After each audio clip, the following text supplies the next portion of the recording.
नमस्कार। आप देख रहे हैं स्पेशल कवरेज न्यूज। मैं हूं शिव कुमार, मेरे साथ हैं वरिष्ठ पत्रकार आदरणीय डॉक्टर राकेश पाठक सर। सर का बहुत बहुत स्वागत, बहुत बहुत अभिनंदन। कभी कभी लगता है कि क्या करें खबरों का, किस खबर पर बात करें। जिन खबरों को लेकर प्रधानमंत्री चिंतित ना हो, देश के विदेश मंत्री चिंतित ना हो, देश के रक्षा मंत्री चिंतित ना हो और इस देश के नागरिक भी चिंतित ना हो, तो फिर क्या खबरों का मतलब रह जाता है। अब हम ऐसी खबर तो कर नहीं सकते कि हम खबर लिखें सरकार की तारीफ में और फिर इंडियन एम्बेसी हमें सार्वजनिक रूप से जलील करे, बेइज्जत करे। ये खबर हम नहीं कर सकते। हमें तो बड़ा दुख है कि प्रधानमंत्री जी जश्न मना रहे हैं, देश मातम में डूबा हुआ है और हम तारीफों के पुल बांधे जा रहे हैं कि हमने नेहरू को पछाड़ दिया।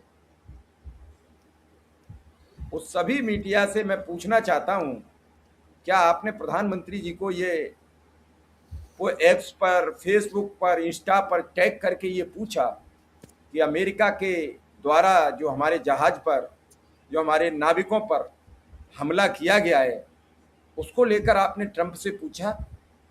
बधाई तो तुरंत स्वीकार कर ली, डियर फ्रेंड को धन्यवाद लिख दिया, लेकिन पाकिस्तान को लेकर तो आज तक नहीं लिखा आपने कि मित्र ये क्या कह रहे हो, मैं स्वीकार करता हूं कि आपने हमारा युद्ध रुकवाया। आपने एक बार भी नहीं कहा, जब उन्होंने कहा कि कैरियर बर्बाद कर दूंगा तो आपने कहा ये क्या मित्र लिख रहे हो, हम तो डियर फ्रेंड हैं। आपने एक बार भी नहीं कहा जब ट्रेड डील की उन्होंने घोषणा की। आपने एक बार भी नहीं कहा कि उनके विदेश मंत्री ने कहा कि वेनेजुएला की राष्ट्रपति भारत आएंगे। कभी कभी मन खिन्न हो जाता है, लगता है कि हम गलत पेशे में आ गए, हमारे लायक ये पेशा नहीं था। हम कहीं मजदूरी करते तो ज़्यादा बेहतर होते, न इधर उधर की सोच पाते।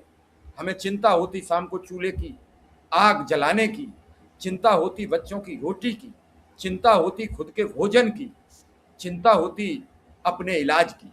ना हमें देश दुनिया की खबरों से मतलब होता, ना हम कुछ करते। मन दुखी है सर, क्या है पूरा मामला, मेरे पास शब्द ही नहीं है कहने को। देखिए, एक सच्चे भारतीय की व्यथा है जो शिव कुमार मिश्रा के मुख से निकल रही है। आपकी व्यथा, आपका दुख, आपका क्षोभ, आपकी खिन्नता बिल्कुल वाजिब है, क्योंकि इस वक्त नरेंद्र मोदी की सरकार में जो कुछ हो रहा है उसे कोई भी स्वाभिमानी भारतीय सहन नहीं कर सकता। उसकी पीड़ा स्वाभाविक है। देखिए, अब हम जिस काम में हैं, जिस पेशे में हैं, जिस उत्तरदायित्व में हैं, तो हमारी जिम्मेदारी है सवाल करना, देश के लोगों को सच्ची सूचनाएं और जानकारियां पहुंचाना।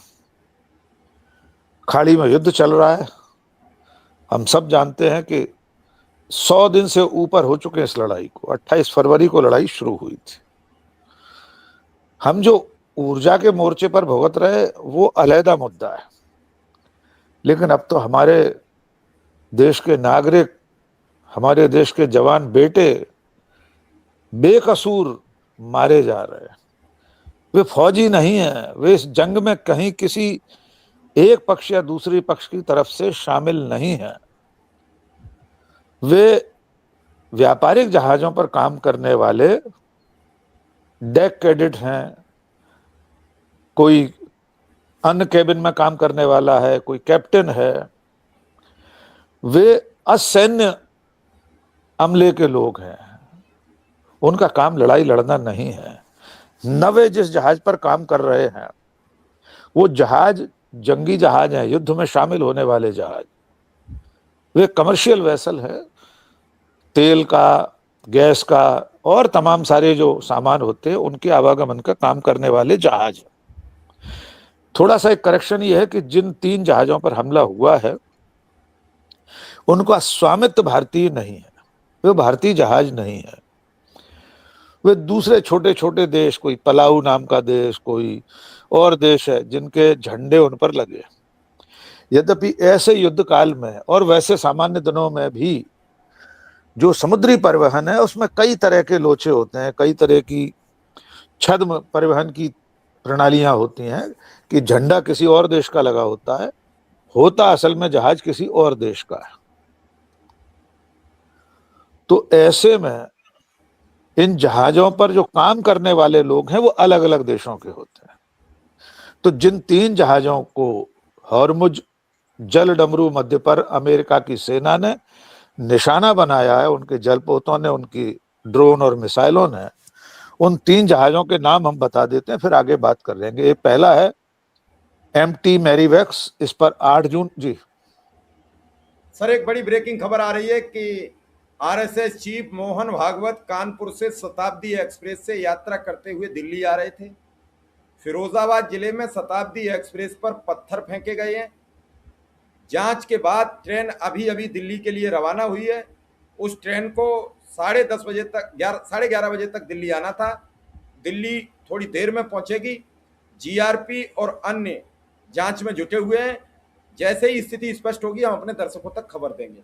लेकिन बड़ी खबर है, बड़ी बड़ी खबर है। गंभीर है और मैं इस हिंसा का प्रतिरोध करता हूं, विरोध करता हूं। हिंसा अभी कोई प्रतिफल नहीं है।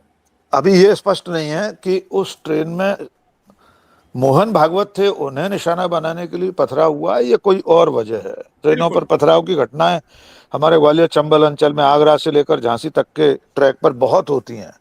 बेवजह भी गांव वाले कई बार पत्थर फेंक देते हैं, गांव या शहर के लोग भी। खैर, हम इस घटना पर चिंता जताते हैं। कोई भी हो, इस तरह की किसी भी आपराधिक गतिविधि का कानून के जरिए जवाब दिया जाना चाहिए। हम बात कर रहे थे भारतीय जहाजों की, भारतीय स्टाफ वाले जहाजों की। भारत के जहाज नहीं है। 8 जून को जिस पहले जहाज पर हमला हुआ उसका नाम है MT मैरीवेक्स।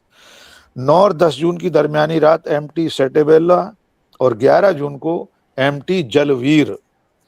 इसमें जो 9-10 जून की दरमियानी रात जिस पर हमला हुआ है, आमतौर पर हम देख रहे हैं सोशल मीडिया पर शायद किसी भूल चूक की वजह से जलवीर पर तैनात नौसैनिकों की मौत या हत्या के बारे में बताया जा रहा है, जबकि मूलतः MT सेटेबेला नाम का जहाज है। ये शायद पलाऊ का झंडा इस पर लगा हुआ था। इसमें हमारे 3 नाविक मारे गए। उन्हें नौसैनिक तो नहीं कहना है। बहुत दुखद घटना है।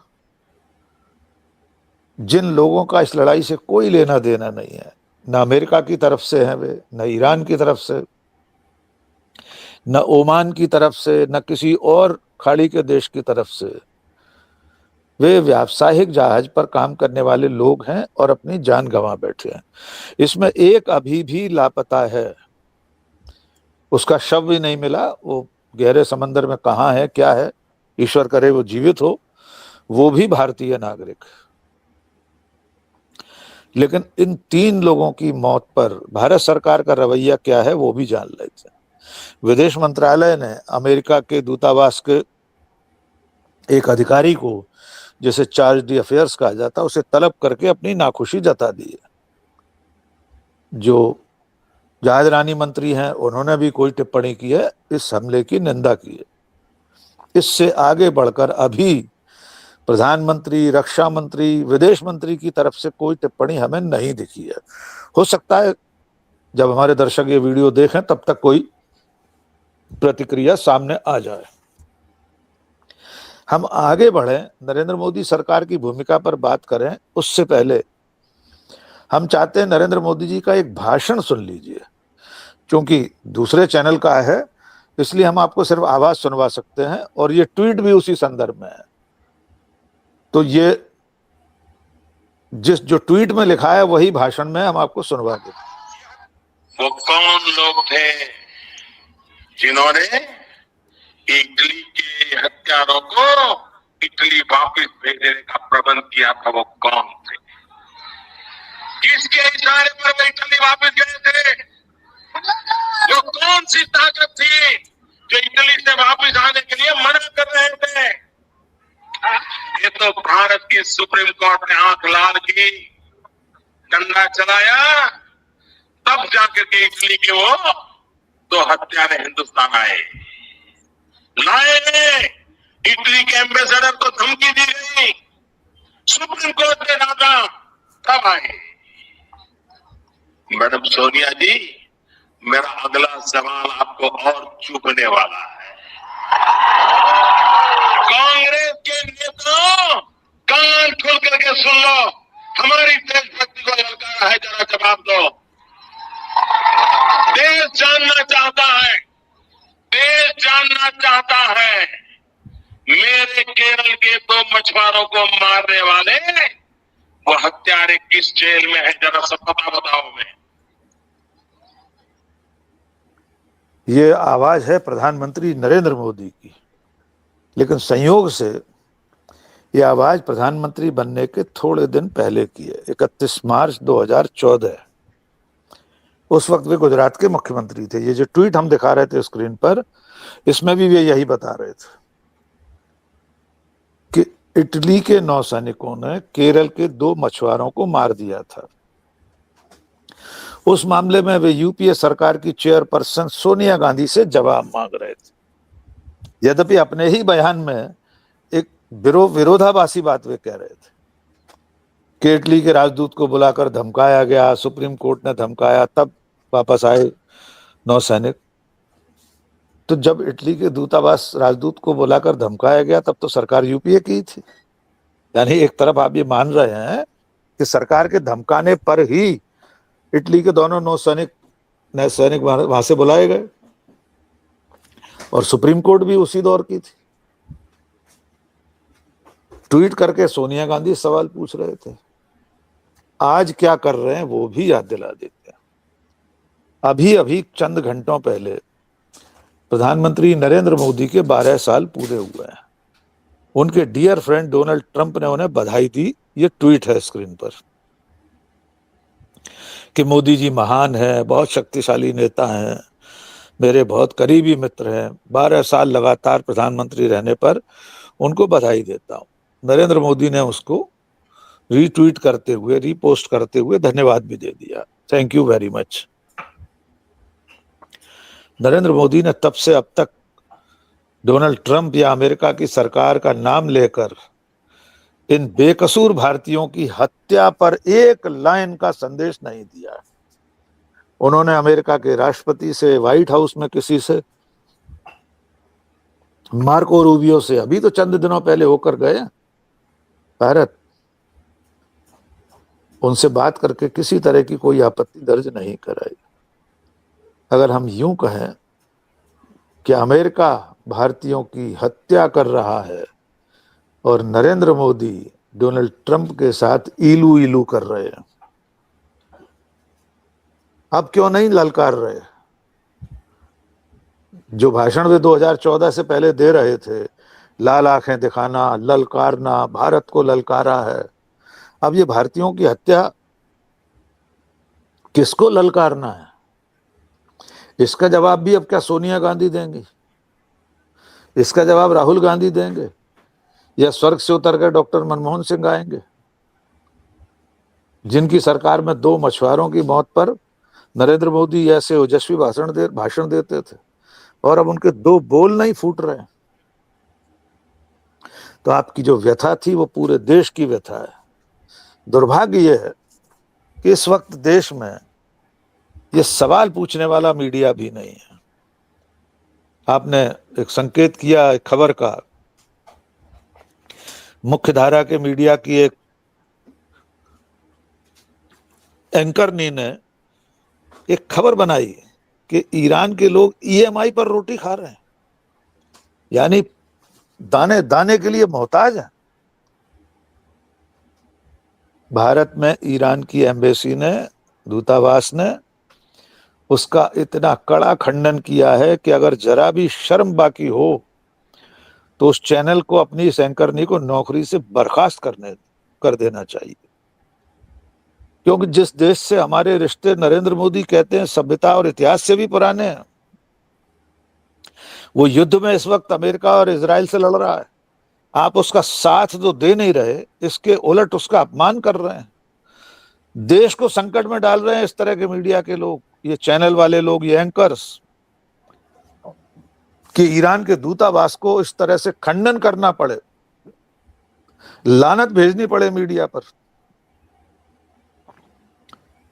और एक दौर वो था डॉक्टर मनमोहन सिंह का, तब अमेरिका को किस तरह लाल आंखें दिखाई गई थी, उस पर भी हम बात करेंगे आगे। जी शिव कुमार। सर, अभी आपने बहुत कुछ कहा मोदी असली सच देश से छुपा क्यों रहे हैं? मेरा आपसे एक गंभीर सवाल है और बहुत छोटा सा सवाल है, मेरी कोई भूमिका नहीं। आर्थिक का, देश में मौजूद व्याप्त कुरीतियों का जो ये खबर आएगी, बाहर लड़ाई बड़ी, जो कि अब सबको लग रहा है सब देश चपेट में आते चले जा रहे हैं, देश में हालात बिगड़े तो होगा क्या? सच क्यों छुपा रहे हैं? असली सच को क्यों छुपा रहे हैं? असली सच को इसलिए छुपा रहे हैं कि उसका सामना करने की कुव्वत नहीं है नरेंद्र मोदी में। उनकी दम नहीं है कि देश के सामने स्वीकार कर सकें कि देश को 12 सालों में उन्होंने रसातल में पहुंचा दिया है। उनकी ताकत नहीं है कि ये स्वीकार करें कि अमेरिका के सामने वे नतमस्तक हैं। उनकी हिम्मत नहीं है कि वे बता सकें इस देश को कि सचमुच में देश आने वाले दिनों में मुश्किल से हफ्ते भर या 15 दिन के अंदर डीजल पेट्रोल के लिए तरसने वाला है। उनकी हिम्मत नहीं है कि वे देश को बता सकें कि अब महंगाई बेकाबू हो गई है, सिलेंडर की कीमत आसमान छू रही है और उज्ज्वला योजना के सिलेंडर कम कर दिए गए, 12 से शुरू करके 9 और 9 से अब 4। अपनी नाकामियां छुपाने के लिए, अपनी विफलताएं छुपाने के लिए वे 12 साल का जश्न मना रहे हैं। मंदिरों में घंटियां बजाई जा रही हैं, पूजा आरती हो रही है, मोदी जी की तस्वीर हाथ में लेकर लोग पूजा कर रहे हैं मंदिर में। मेरा सिर्फ एक सवाल है कि जब पंडित जवाहरलाल नेहरू के 1000 दिन, 2000 दिन, 4000 दिन, 6000 दिन हुए थे बतौर प्रधानमंत्री, क्या तब देश में इस तरह से मंदिरों में उनके मंत्रियों ने पूजा की थी, घंटी बजाई थी? क्या इतने बड़े स्तर पर सरकारी पैसे से जश्न हुआ था कि पंडित नेहरू को 4000 दिन हो गए, 5000 दिन हो गए प्रधानमंत्री बने, और इन सालों में, इतने दिनों में, जो भी दिन हो रहे हैं उनके, नरेंद्र मोदी के, उन्होंने देश को क्या दिया है इसके बारे में हम पहले बात कर चुके हैं। उन्होंने जो दिया है वो अपमान दिया है देश को, देश का स्वाभिमान मिट्टी में मिला दिया है। और इसीलिए मैंने आपको कहा था कि आगे उदाहरण के साथ बात करेंगे। दिसंबर 2013 में अमेरिका में देवयानी खोबरागड़े, हमारे भारतीय विदेश सेवा की अधिकारी थी, उनके ऊपर अमेरिका में एक केस हुआ कि उन्होंने अपने आवास में काम करने वाली सहायिका को वाजिब मेहनताना नहीं दिया है। जो वहाँ के श्रम कानून है, लेबर लॉ है, उसके मुताबिक जितना उसे मेहनताना दिया जाना चाहिए था उतना नहीं दिया और कोई बदसलूकी उसके साथ की। अमेरिका ने उनको भारतीय दूतावास में ही नजरबंद कर दिया। उनकी जामा तलाशी ली गई बहुत अपमानजनक तरीके से, उनके कपड़ों तक की तलाशी ली गई। जैसे ही ये खबर भारत पहुंची, उसके बाद जो कुछ हुआ वो हम अपने देश को याद दिलाना चाहते हैं। उसके बाद डॉक्टर मनमोहन सिंह की सरकार ने इस पर सीधी आपत्ति दर्ज कराई, अमेरिका से कहा कि यह अपमान बर्दाश्त नहीं होगा। तत्कालीन राष्ट्रीय सुरक्षा सलाहकार ने अमेरिका के विदेश मंत्री और वहां के राष्ट्रीय सुरक्षा सलाहकार को टेलीफोन पर शुद्ध हिंदी में समझाया कि किसी भी भारतीय का अपमान बर्दाश्त नहीं होगा। उस वक्त अमेरिका का प्रतिनिधिमंडल आया हुआ था, उससे मिलने से इनकार कर दिया नरेंद्र मोदी, प्रधानमंत्री डॉक्टर मनमोहन सिंह ने। यहां तक कि नरेंद्र मोदी गुजरात के मुख्यमंत्री थे, उनसे भी मुलाकातों का कोई सिलसिला था, उन्होंने भी मिलने से इनकार कर दिया था। और इससे आगे दिल्ली में अमेरिका के राजदूत के सामने जो सुरक्षा व्यवस्था लगी रहती थी, सुरक्षा हटा ली गई थी। सीमेंट के जो बड़े बड़े बैरिकेड्स लगे रहते हैं, उन्हें हटाकर दिल्ली पुलिस और केंद्र सरकार ने, केंद्रीय गृह मंत्रालय ने अमेरिका के दूतावास को उसके हाल पर छोड़ दिया था। दूतावास में जो सब्सिडी वाली शराब आती है, उसकी सब्सिडी खत्म कर दी थी। इतने सब कुछ का नतीजा ये हुआ था, जो नरेंद्र मोदी गुजरात के मुख्यमंत्री की हैसियत से 2013 में 14 में पूछ रहे थे कि भारत को ललकारा, इसका जवाब देना चाहिए। सिर्फ एक भारतीय के अपमान पर डॉक्टर मनमोहन सिंह की सरकार ने ऐसे ललकारा था कि अमेरिका के राष्ट्रीय सुरक्षा सलाहकार को, हमारे राष्ट्रीय सुरक्षा सलाहकार को फोन करके माफी मांगनी पड़ी थी। बाकायदा दस्तावेजी प्रमाण है इसके। आज भारतीयों की हत्या हो रही है। अमेरिका के जहाज बम गिराकर, मिसाइल ड्रोन गिराकर जिन जहाजों में भारतीय तैनात हैं उन्हें मार डाल रहा है, और नरेंद्र मोदी की जुबान नहीं हिल रही, सरकार चू नहीं कर रही है। इससे ज्यादा देश के स्वाभिमान पर हमला और क्या हो सकता है। एक एक भारतीय की जान इतनी कीमती होती है कि देश को और सरकार को उसके लिए लड़ जाना चाहिए। अमेरिका बर्दाश्त नहीं करता अपने किसी एक नागरिक की मौत पर, दुनिया में कहीं भी हो जाए। लेकिन हम ये नौबत इसलिए ले आए हैं कि हम इजराइल के पाले में बैठ गए, अमेरिका के पिट्ठू बन गए, तो किस मुंह से निंदा आलोचना करें। एक औपचारिकता के लिए दूतावास के एक अफसर को तलब कर लिया, रूबरू बिठाकर कॉफी पिलाकर कह दिया, बात खत्म।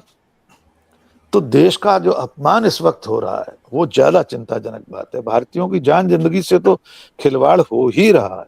जी शिव कुमार। सर बस छोटी सी टिप्पणी इसी में जोड़ दीजिए, तो फिर जश्न मनाना ठीक है जब मातम है सब जगह? तो